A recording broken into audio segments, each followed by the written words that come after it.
हे गाईज, आज आपण बनवूया काकडीचे थालीपीठ. चला तर बघूया कसे बनवायचे. थालीपीठ बनवण्याकरता मी 1.5 किलो काकडी घेतली व त्या काकडीचे धुवून वरचे साल काढून घेतले आहे. आता हे वरचे साल काढून झाल्यानंतर ती काकडी मी बारीक किसून घेतली आहे.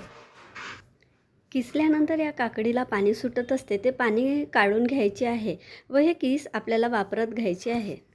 थालीपीठ बनवण्याकरता 2 मोठे टमाटर, 2 मोठे कांदे मी किसणीने किसून घेतले व त्याचबरोबर त्यामध्ये टाकायला चवीपुरते मीठ, जिरं, हळद, तिखट, 2 हिरव्या मिरच्या, अर्धा चम्मच गोडा मसाला.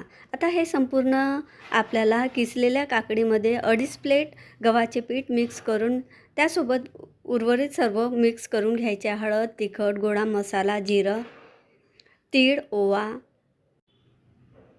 कढीपत्ता, हिरवा सांबार, तसेच अद्रक लसणचा अर्धा चम्मच पेस्ट.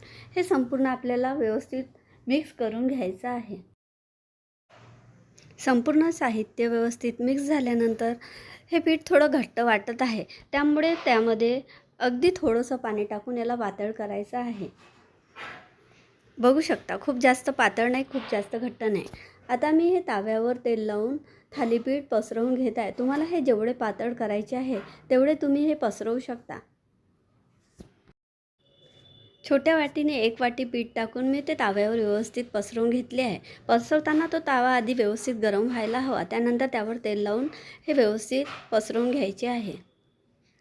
मध्ये मी थोडासा गड्डा करून त्यामध्ये थोडं तेल टाकलं आहे व वरून पण थोडं तेल लावलं आहे. आता हे एका साईडने व्यवस्थित शिजलं की थालीपीठाचा कलर थोडासा चेंज होत असतो, त्यानंतर असं पलटवून घ्यायचं आहे. तुम्ही बघू शकता वरून हे गोल्डन ब्राऊन झालं आहे.